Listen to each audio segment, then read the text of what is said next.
How y'all doing? This is Rob Burnham, here Preacher Man R&B, and this is another episode of Richard TV 91. This time I'm doing another episode of Christmas Classics. This time I'm reviewing Sleigh Bells Ring, and what Sleigh Bells Ring is about this woman that works for the mayor's office. And she has to get a sleigh, a tree, and make a Christmas parade happen in like less than 2 weeks. And her ex-boyfriend comes into town to help his aunt sell her antique shop.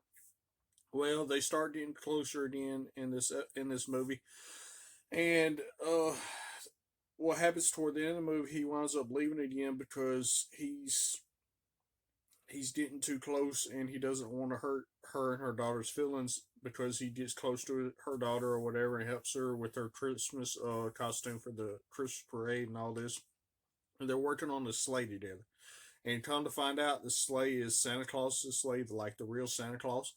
And at the end of the movie, Santa Claus winds up uh, riding his sleigh into in the at the end of the Christmas parade, and then it disappears again because this whole movie, the sleigh has been disappearing this whole time.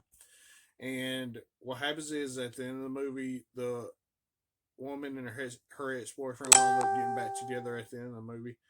And other than that, besides the ex boyfriend buying his aunt's antique shop, that's really all that really happened. My question for y'all is, now that they're this woman and her ex boyfriend is back together, what's gonna happen with that? As always, Rob Burnham, make sure you preach your man R&B sign out, guys. GG awesome. It's been an episode of Richie TV 91. See you on this time.